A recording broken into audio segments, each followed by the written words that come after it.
martes pasado nos hablaba sobre Esdras como el modelo del maestro, ¿verdad? ¿Se acuerdan? El escriba Esdras. Y quisiera que me acompañaran entonces a Esdras, está antes de Nehemías, capítulo 10, o mejor dicho, capítulo 7 y verso 10. Esdras, capítulo 10, perdón, 7 y verso 10. Como que he estado teniendo últimamente la tendencia a invertir los números. Voy a tener que reprender la dislexia. Capítulo 7, verso 10. ¿Lo tiene? Dice, porque Esdras había preparado su corazón para escudriñar la ley de Jehová y para cumplirla, a fin de enseñar a Israel los estatutos y los decretos. Note qué interesante, ¿verdad? Todo aquel que va a enseñar al pueblo de Dios, y de hecho aquí hay bastantes discipuladores, nuestro principal objetivo es preparar nuestro corazón. Note, Esdras dice que preparó su corazón. Y eso me recuerda aquel verso que algunos recordarán que les trasladé hace algunos años en un momento muy específico de mi vida pastoral. Les trasladé a un grupo de ovejas este verso: sobre toda cosa guardada,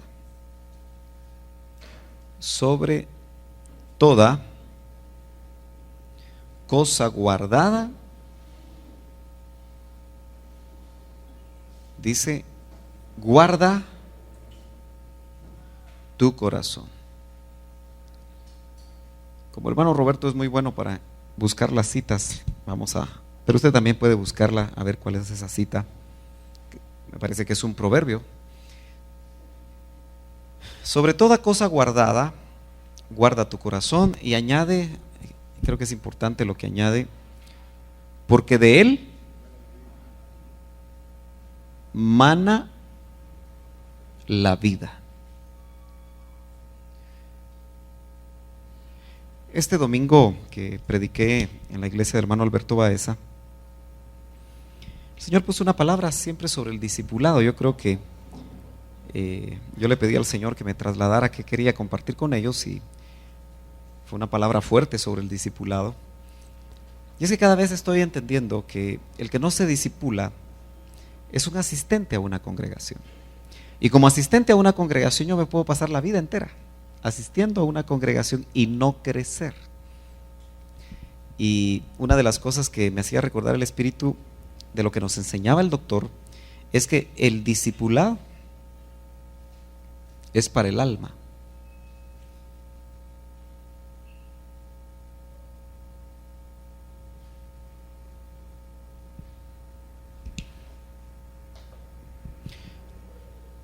Fíjese que Esdras dice que preparó su corazón, pero el objetivo era para enseñar a Israel. En el contexto uno lee que, si quiere leemos unos versos anteriores. Gracias. Proverbios 4:23, para que usted lo vea despacio, mejor si lo lee en varias versiones. Pero dice el capítulo 7, verso 6, dice, este Esdras, quien era escriba versado en la ley de Moisés. Ya vamos a hacer un análisis de las palabras claves acá. Esta versión Reina Valera actualizada traduce el capítulo 7, verso 6, dice, este Esdras, quien era escriba, pero no cualquiera. Y quien enseña la palabra de Dios no debe ser cualquiera. Dice, versado en la ley de Moisés. ¿Qué significa ser versado en alguna materia, en algo? Un experto, ¿se acuerda? Fue una palabra que vimos en Timoteo el martes pasado. Se necesita cierto expertaje, ¿no?, para enseñar la palabra. Porque no estamos enseñando una técnica de venta, no estamos enseñando una materia secular que por muy importante que pueda ser, nunca va a ser tan importante como enseñar la palabra de Dios, del Dios que hizo el universo. Por muy rimbombante que parezca en el mundo científico la física cuántica que descubrió Albert Einstein y que se hace famosa con aquella formulita M igual a C por E al cuadrado,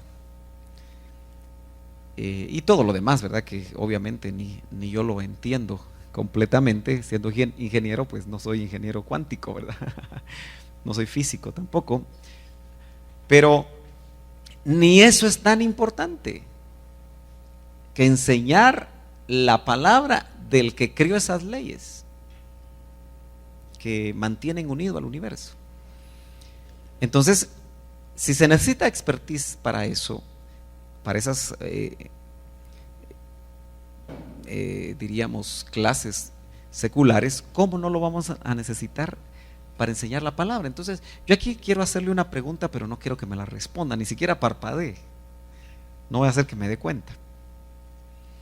Pero usted que enseña la palabra, ¿está adquiriendo ese expertaje en el espíritu, ese expertaje de dedicarle tiempo a la palabra?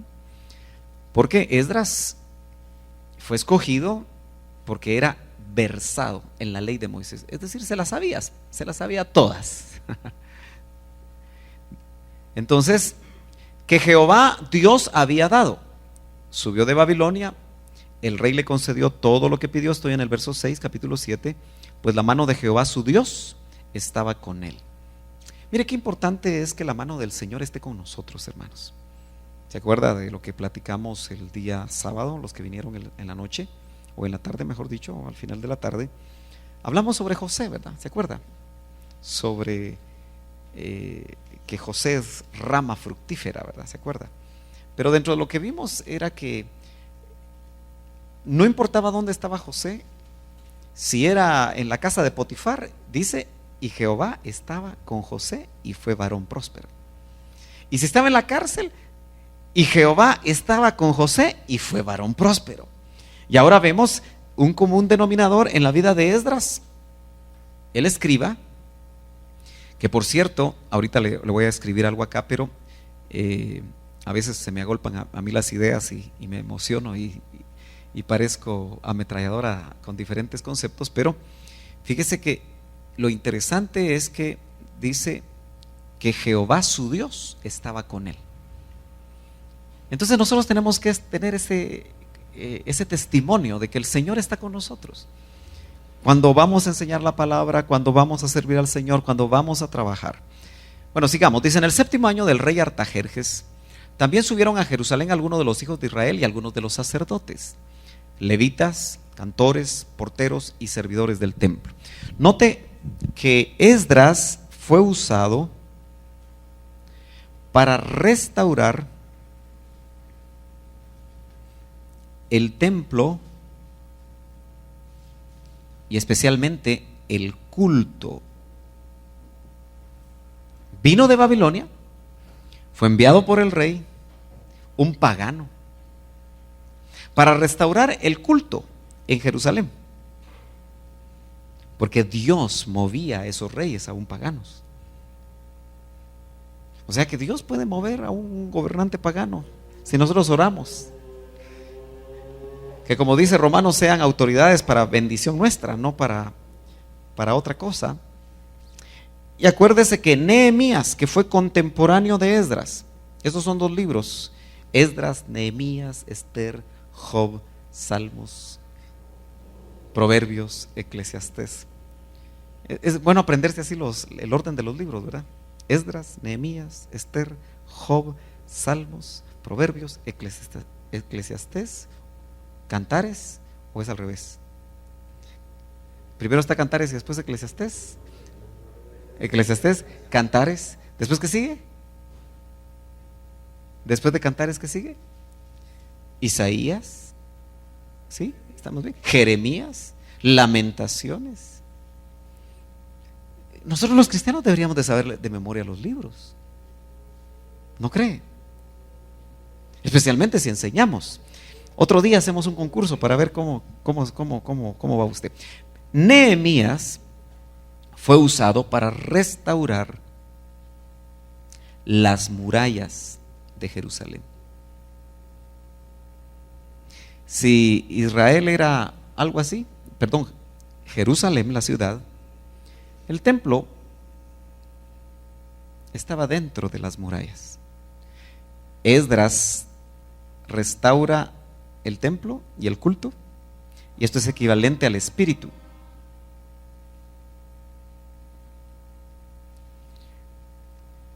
Y las murallas restauradas por Nehemías nos hablan del trabajo en el alma. Entonces, si hemos dicho que el discipulado es para el alma, el discipulado restaura las murallas alrededor de tu alma y las puertas, para que, acuérdese que eran 12 puertas, ¿verdad? Y cada una de esas puertas tiene un significado. Son áreas del alma. El discipulado restaura las puertas, las áreas de tu alma. ¿Por medio de qué? De la palabra. Por eso es tan importante que aunque yo le hable a una persona, yo pueda ser versado y también pueda preparar mi corazón. ¿Por qué puse este verso? Porque una de las cosas que yo he entendido que al final del cabo el enemigo quiere hacer cuando nosotros nos convertimos es dañar nuestro corazón. Bueno, ya te hiciste cristiano, ya no puedo evitar eso, porque al fin del cabo no es el enemigo de nuestras almas el que permite o no permite que nos convirtamos. Gracias a Dios estamos exentos del control de él después de que nos convertimos, ¿verdad? Porque éramos esclavos, pero fuimos comprados por precio en el mercado de los esclavos. Redención es comprar. Una de las acepciones de esa palabra griega es que redención es comprar en el mercado de esclavos. Así que todos nosotros éramos esclavos del pecado. Estábamos en un mercado de esclavos y el Señor nos compró a precio de sangre. Por eso le pertenecemos. Amén. Entonces, cuando inicia eso, el trabajo es dañar el corazón, porque si daña el corazón, entonces el corazón no puede estar preparado. Y usted puede notar que en algunas ocasiones uno ha oído enseñanzas y predicaciones donde uno nota que el que está enseñando está un poquito amargado. ¿Han notado ustedes? Algunos sacan sus amarguras en las enseñanzas. Hay pastores que tienen problemas con las ovejas y buscan los versículos más complicados y más duros. Y ahí están, aunque no digan los nombres, las ovejas dicen, eso es para mí. Por eso hay que preparar el corazón. Acuérdese que corazón en la Biblia no es el músculo nada más. Corazón en la Biblia es el centro de la personalidad. De alguna manera, cuando se dice corazón, se involucra toda la personalidad. Todo lo que soy yo. Muy bien. Me gustaría tratar de ver rapidito, ojalá que esto me funcione un poco mejor ahora, el ver con ustedes esta palabra donde se habla en el capítulo 7, verso 6, donde se habla que Esdras era versado. Veamos las acepciones que tiene esta palabra. Déjeme descubrirlo por acá. Vamos a ver si lo encontramos rápidamente. ¿Sí? La Reina Valera 2000 dice que era un escriba diligente. La Biblia de las Américas dice que era un escriba experto. Entonces, déjeme ver si aquí logramos ver rápidamente cuál es la palabra para que usted la pueda apuntar y podamos nosotros obtener un poquito más de de profundidad en lo que esta palabra enseña, solo que déjeme anotarla acá. Voy a tratar de la próxima vez tener la pantalla para que, sí. Fíjese que esa palabra, aunque en inglés se traduce ready, como listo, es la palabra en Strong's Concordance, su número de Strong's Concordance es H de hebreo. Ya le expliqué que en una Strong's Concordance esa H habla de que es una palabra hebrea y el número es el número de Strong's 4106 y es Mahir. Mahir. Aquí va a aprender usted un poquito de hebreo. Mahir. Y esta palabra se puede traducir rápido. O sea, rápido en entender, rápido en interpretar, rápido en conocer. Pero también se puede traducir diestro. No solo rápido, sino que también diestro. Diligente, ligero, solícito. Diligente. ¿Qué otra palabra le dije? Ligero, solícito. Me gusta esa palabra solícito porque no es cierto que a veces, por lo menos para los que aquí enseñan cada semana, hay una semana y la semana tiene 7 días. Y aunque trabajamos 8 por, ¿cuántas horas trabajamos? 44, 54, 64, 74, no sé cuántas trabaja usted, pero se supone que debe trabajar unas sus 44 horas, ¿verdad? Tal vez usted es mucho más trabajólico y trabaja 50, pero al fin y al cabo 7 por 24 son ¿cuántas horas? Como 170 horas, ¿verdad? Quítele las 50 que usted trabaja, ¿le quedan qué? 125 horas. Si usted es de los que duerme 8 horas diarias, quita otras 60 horas, le quedan unas sus 80 horas. ¿No cree que por lo menos para enseñarle a alguien una vez por semana, usted podría dedicarle unas sus 4 horas al estudio de ese tema y de la palabra para poder enseñar ese tema? ¿Qué piensa? ¿Será demasiado difícil? ¿Será demasiado complicado? Solo róbele 4 horas a la tele. No tengo tele, hermano. Bueno, a otra cosa que a usted lo distraiga. Porque es importante. ¿Me está siguiendo? Acuérdese que hoy estoy enfatizando hacia el discipulador, su preparación. Entonces, para llegar a ser rápido, para llegar a ser diestro, eso de rápido me hace pensar a mí en los pistoleros, ¿verdad? Que para ser rápidos y ganar un duelo tenían que estar practicando y practicando y practicando y practicando y practicando, ¿verdad? Para ser diestros, para ser diligentes. Pero el ser solícito es estar dispuesto, es querer hacer las cosas, es hacer el tiempo, es sacarle tiempo al tiempo, ¿no es cierto? Entonces, note usted cómo se amplía el concepto precisamente de lo que la Biblia nos muestra acerca de lo que Esdras era.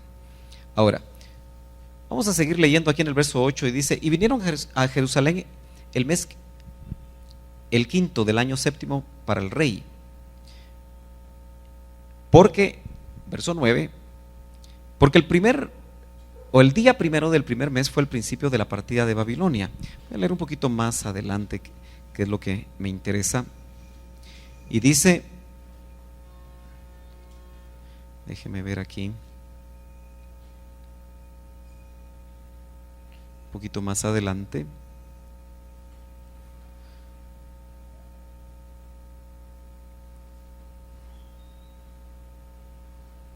Si quiero encontrar donde ellos leen, me parece que es hasta el capítulo 9 ya, donde leen la ley. Si usted me acompaña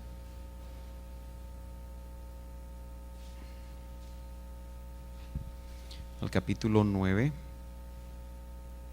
no sé si ya lo tiene, déjeme ver si es acá. Ah, sí, aquí está, 9:3. Aquí en el capítulo 9:3 de Esdras, note lo que empezó a suceder que creo yo que debería de empezar a suceder también en nosotros si dejamos que la palabra haga lo que tiene que hacer. Dice: y cuando oí esta palabra, rasgué mis vestiduras y temblaba, y arrancaba cabellos de mi cabeza y de mi barba, y sentábame solitario, dice. Y juntáronse a mí, voy a leer mejor otra versión porque esta es un poquito complicada. Y se juntaron a mí todos los temerosos de las palabras del Dios de Israel, a causa de la prevaricación de la transmigración, mas yo estuve sentado atónito hasta el sacrificio de la tarde. Me parece que tenemos que leer el 2. Vamos a ver.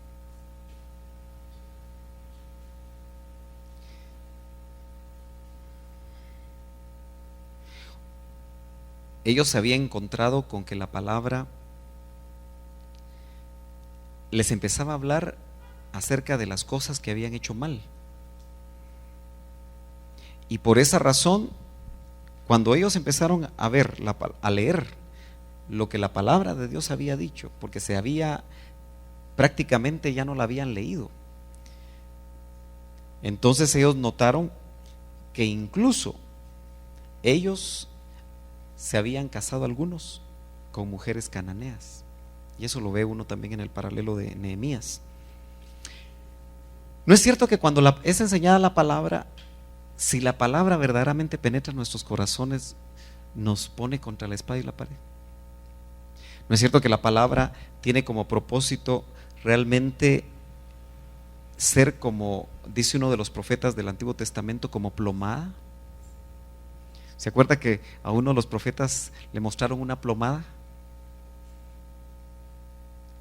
Y la palabra de Dios es como una plomada.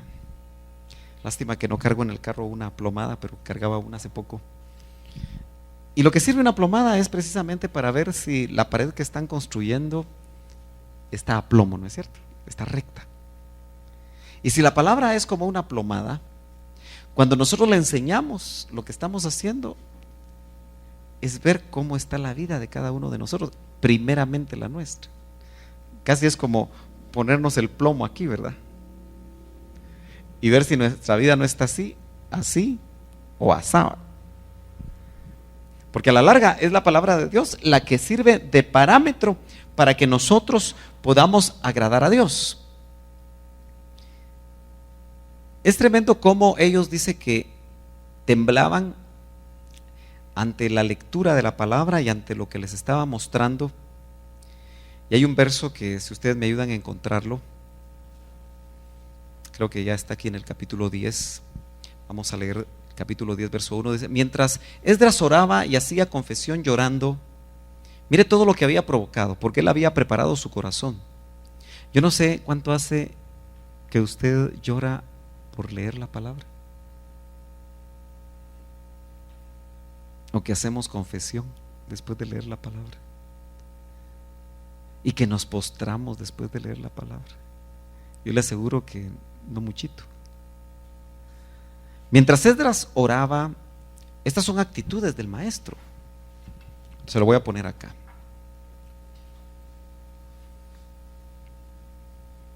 Porque si estas actitudes no están en nosotros, es muy probable que nos podamos volver profesionales de la enseñanza. Enseñamos bonito, sabemos bastante, pero vivimos poco. Entonces, capítulo 10, verso 1 de Esdras. Dice: Esdras oraba. ¿Qué más? Ayúdeme usted. ¿Qué verbos? Se postraba, confesaba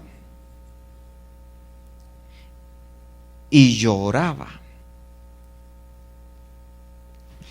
Por eso recuerdo que alguien dijo en una ocasión: no estudies la palabra como un libro más, ¿verdad? Como un libro secular, como cuando estudiamos cualquier libro de texto. Deja que la palabra te procese a ti. Y me parece que la lectura, porque el contexto de estos capítulos es que ellos se volvieron a encontrar con la ley de Dios, con la palabra de Dios. Y el impacto que producía en Esdras, que yo podría poner aquí, es la actitud del maestro, la actitud del discipulador.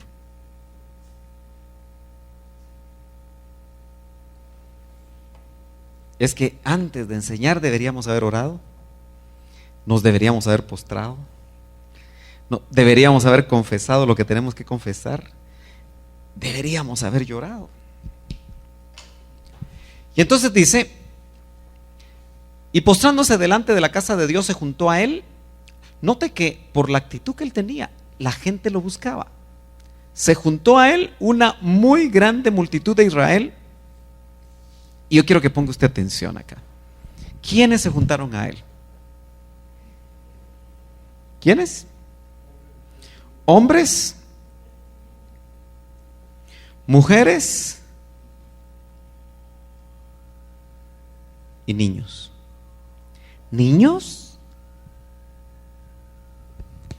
¿Niños? ¿También los niños pueden ser tocados? Y note que lo que estaba sucediendo era un avivamiento. Dios había regresado a este sacerdote, a este levita, a restaurar el culto, a restaurar el templo, a restaurar la enseñanza de su palabra. Y lo que provocó es que se juntaron a él hombres, mujeres, pero a mí lo que me impacta es niños. ¿Qué tan poco estaremos enseñando la palabra sin las actitudes correctas, que nuestros niños y nuestros jóvenes se aburren con la palabra? Claro, aquí vienen los métodos pedagógicos. Una manera de enseñar a los chiquitos, una manera de enseñar a los medianos, otra manera de enseñar a los jóvenes, otra manera de enseñar a los adultos. Pero ¿usted cree que en ese tiempo había técnica pedagógica? Probablemente había algo, porque el Espíritu es creativo y el Espíritu sabe hacer las cosas. Pero más que eso, lo que había era el impacto, la unción, el espíritu de revelación, el espíritu de enseñanza, que entonces hacía que hombres, mujeres y niños, y también el pueblo lloraba con gran llanto. Dice la versión Las Américas, y el pueblo lloraba amargamente. ¿Cuánto hace que usted no asiste a un culto de lloro? ¿Cuántos años hace que no asistimos a un culto de llorar? Este fue un culto de llorar, ¿verdad? Espontáneo. Pero hombres, mujeres y niños lloraban. ¿Y por qué lloraban? Porque la palabra desnudaba su realidad, su situación. ¿Cuánto es la última vez que nosotros lloramos porque la palabra desnuda nuestra situación? Yo quiero que usted examine todo esto, porque usted como discipulador, Dios le está dando una enorme responsabilidad. Yo estoy creyendo con todo mi corazón que el edificar iglesias se está haciendo más en las casas que en el templo. Y si no lo hacemos bien,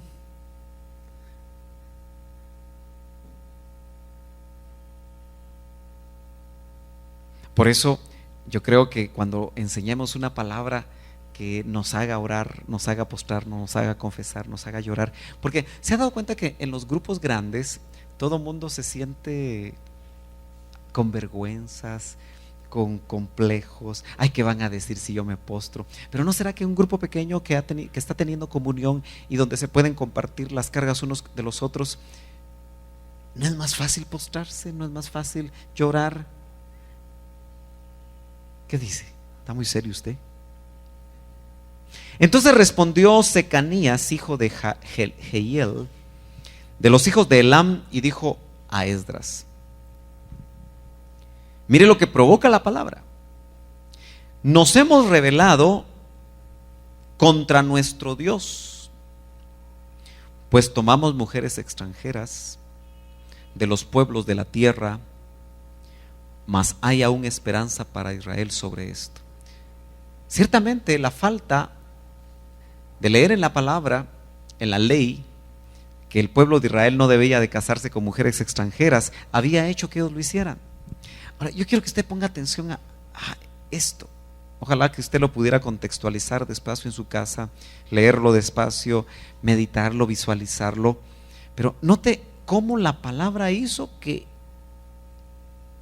estos hombres aún tuvieran que dejar a las mujeres que habían escogido. ¿Quiere que lo leamos? Dice: por tanto, ahora hagamos alianza con nuestro Dios, que echaremos. Ahora, hasta aquí pareciera como que el evangelio es demasiado fuerte, porque involucra cosas demasiado difíciles de hacer. ¿Usted cree que ellos no amaban a sus esposas?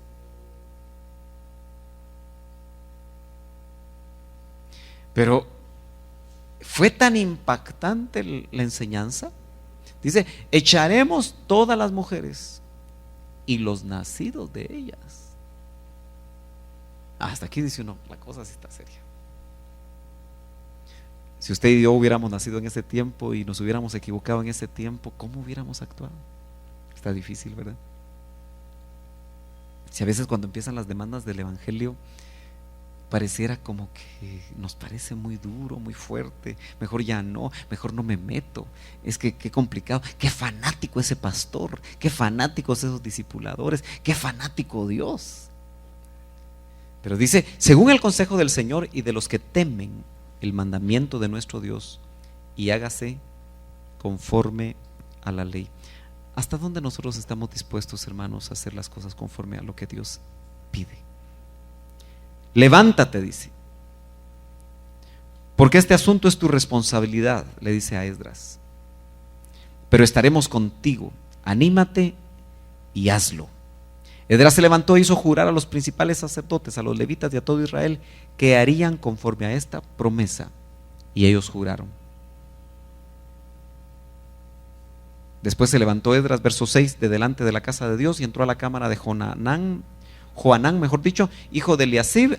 Aunque entró ahí, no comió pan ni bebió agua, porque hacía duelo a causa de la infidelidad de los desterrados.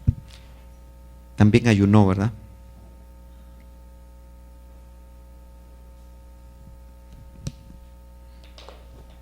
Bueno, usted y yo podríamos seguir leyendo muchos de estos pasajes de Esdras y darnos cuenta que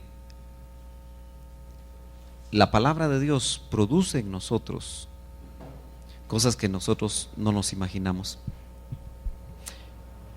En este caso eran mujeres literales, hijos literales, extranjeros, producto de algo que el Señor no le agradaba. ¿Cuántos planes que no le agradan a Dios hemos dado a luz nosotros?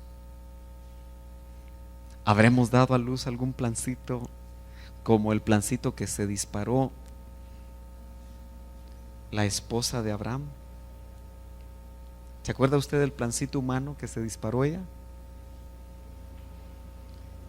Dio a luz ese plancito humano con una mujer extranjera. ¿A quién? A Ismael, ¿verdad? Un hijo de la carne.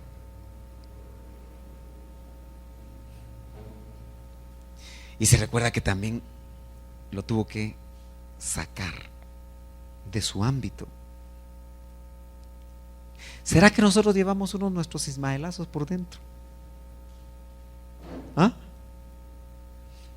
Planes, productos de la carne, concebidos en la carne, ideas concebidas en la carne, que las llegamos a amar y nos llegan a gustar, y cuando la palabra nos pide que las soltemos, no queremos.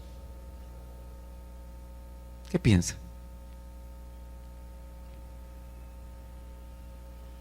Difícil, ¿verdad? Por eso es que no me gusta oír mucho la palabra, porque es muy complicada y me conmina. Pero note usted que aunque no sea literal, nosotros también podemos dar a luz cosas que no le agradan a Dios.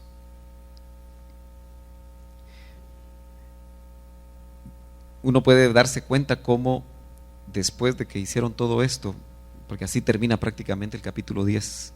Vayamos al cómo se muestra.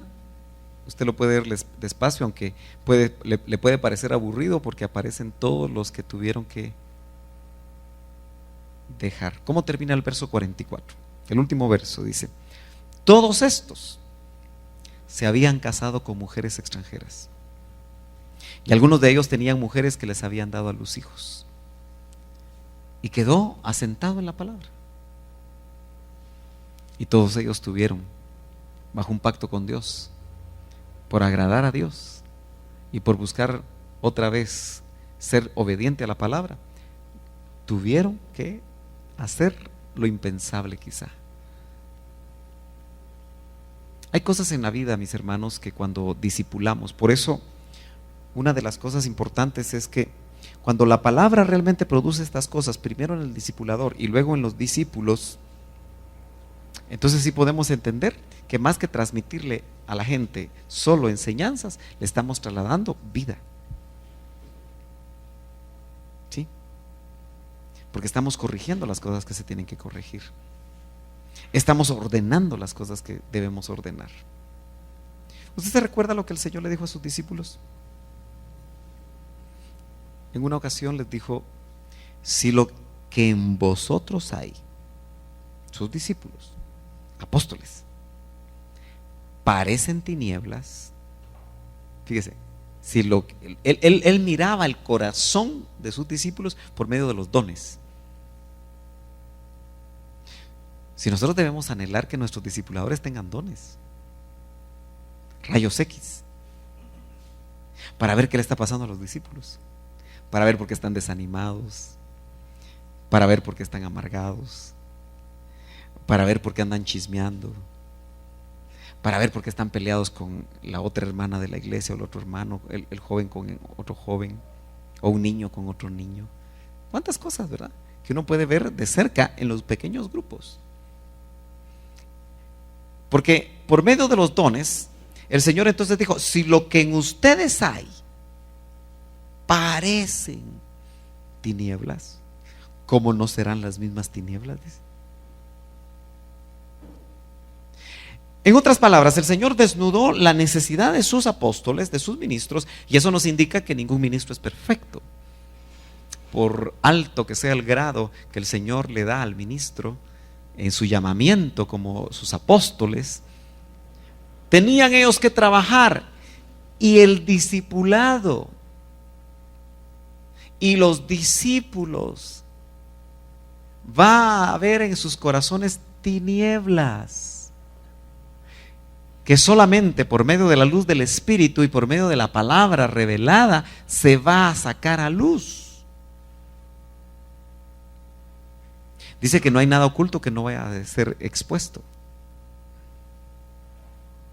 Entonces, la tarea discipular, hermanos amados, es más que transmitir una enseñanza. Originalmente, cuando nosotros empezamos a discipular, nos preparamos bastante bien. Es con el tiempo que a veces nos descuidamos.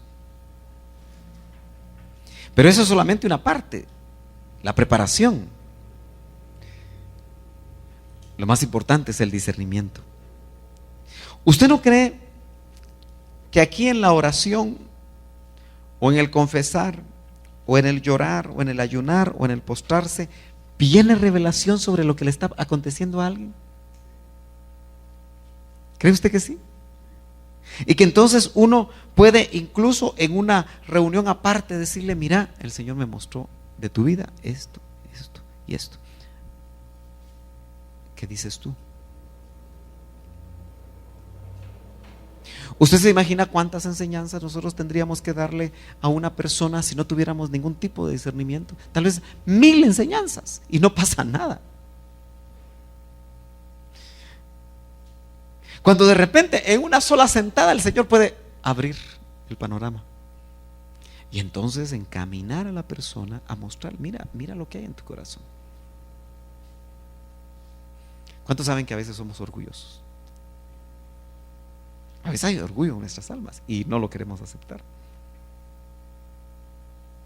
A veces hay envidia. ¿Cómo hacer para hacer que un envidioso por medio del discipulado cambie a ser una persona que se goza por lo que los demás tienen. ¿Será tarea discipular esa? Suena mucho más sencillo que pedirle a una persona, mire, es necesario que deje esa relación.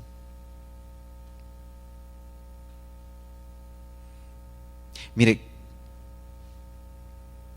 aquí vino una persona y me dijo, yo sabía que había abandonado a su esposa, y vino a hablar conmigo.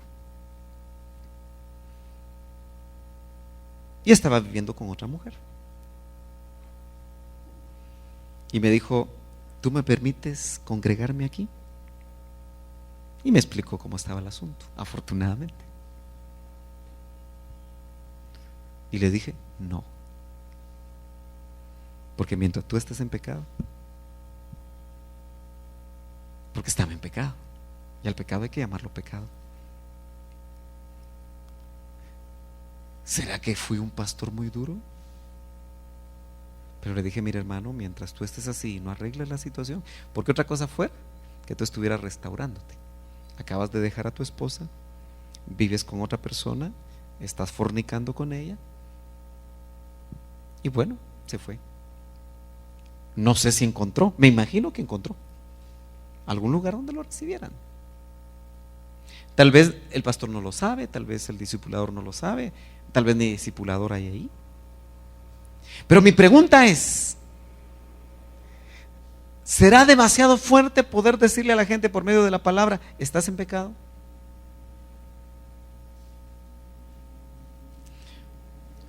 ¿O era preferible que estuviera aquí? Hermano, tal vez se hubiera podido restaurar. Para poder estar aquí, mi condición es, deja a la persona con la que estás viviendo. ¿Nota que se vuelve otra vez práctico lo que apareció ahí, que parece muy duro? Porque si Dios va a trasladar una restauración en tu vida, el Señor lo va a mostrar. Pero lo que tienes que hacer en este momento, no dentro de un año, es dejar la relación que tienes actualmente. Por supuesto no quiso, ¿verdad?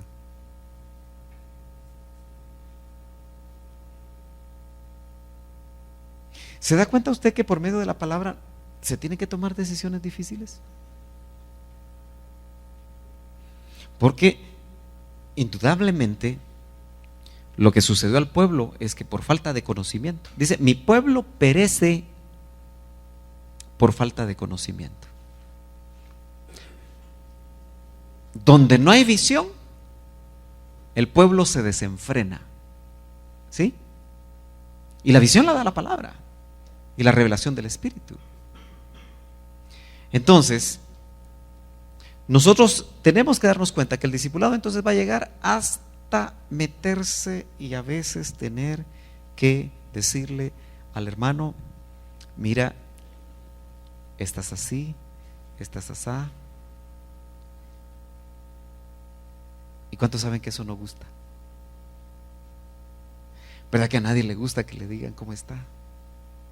Ahora, claro, estamos dando por sentado que hay revelación, no que sean las ideas ni los chismes. ¿Me está siguiendo? Y es que nuestra tarea es exponer la palabra. Acuérdense, no la vamos a imponer, pero sí la vamos a exponer. Por eso las iglesias pequeñas y los grupos pequeños son peligrosos, porque nos conocemos, porque sabemos. Y para ser discípulo yo creo que tenemos que estar en grupos pequeños. Nos toca entregar cuentas. Bueno, yo quiero dejarlo aquí para dejar un tiempito a preguntas, para luego pasar a nuestra reunión. Preguntas o comentarios a la luz de la palabra. ¿Alguna pregunta? Hermana Daris, vamos a tratar de dejarla grabada, por favor, la pregunta. Buenas noches, hermano Sergio, una pregunta. En esta actitud que tomó Esdras, ¿verdad? Sí. Que él desgarró sus ropas y se puso a ayunar y todo, y después el pueblo vino y se le unió. Pero yo he escuchado ya como en dos congregaciones que están tomando el ayuno de Daniel. Ajá, sí. Entonces que se ponen, ¿verdad? Todos, el líder viene y dice, ¿verdad? Que se pongan todos en el ayuno de Daniel. Por ejemplo, en una parte yo pregunté, bueno, ¿y cuál es el propósito del ayuno? Entonces me dijeron para pedir poder. Ajá. Entonces, bueno, ¿verdad? Después en la otra congregación, ¿verdad? Entonces me dijo, no, me dijo, es por el pueblo, porque está muy necesitado para que sean visitados por el Espíritu Santo. Y entonces este montón de cuestiones. Entonces mi pregunta ¿es válido hacerlo de esta manera o se debe de pedir que sea, no sé, que el líder diga, miren, yo estoy haciendo esto y los que quieran pues lo hagan, o cómo sería Okay. desde este punto de vista? Yo creo que incluso, bueno, vamos a tratar de responder. Yo creo que nosotros no debemos hacer el ayuno legal, o sea, el ayuno que está dentro del contexto de la ley, como tampoco diezmamos el diezmo de la ley. Diezmamos el diezmo de Abraham, ¿verdad? Que es por gratitud. El Señor da una enseñanza acerca del ayuno, porque precisamente los fariseos ayunaban. Los discípulos de Juan ayunaban. Y entonces precisamente llegaron ante Jesús y le dijeron, ¿por qué tus discípulos no ayunan? Si los de Juan sí lo hacen. Y entonces el Señor dejó algo bien interesante. Dijo, ¿podrán estar de ayuno aquellos que están de fiesta porque su Señor está con ellos? Refiriéndose a Él. Y entonces de una vez dejó algo muy interesante al decir que ya ayunarían cuando no estuviera Él. Entonces eso nos deja un principio acerca del ayuno, que tiene que ver con la iglesia. Que cuando nosotros no sentimos la presencia de Dios porque no está cerca a Él, como cuando se termina la fiesta o se termina o entramos, ya sea porque nosotros nos metimos a un desierto, porque hay desiertos que nos metemos nosotros, hay desiertos donde Dios nos lleva. Cuando dice, yo metí a Jerusalén, la llevé al desierto porque ahí le quería mostrar yo su debilidad, quería mostrarle su estado. Hay desiertos donde Dios nos mete, un desierto donde no sentimos la presencia de Dios, pero también hay desiertos donde el diablo nos quiere meter. ¿Sí? Entonces hay tres clases de desiertos y hay que discernirlos. Entonces, cuando Él dice, entonces ayunarán, como que nos transmite que cuando nuestra vida cristiana ha decaído, es muy probable que el Espíritu, porque tiene que ser una motivación del Espíritu la que nos invite a ayunar. Ahora, ¿será válido que un ministro le diga a la congregación, vamos a hacer el ayuno de Daniel? Yo creo que es válido en la medida que el ministro recibe revelación ante una necesidad, pero no debe ser obligatorio. Lo que puede hacer el ministro es invitar, convocar, y aquellos que sientan testimonio,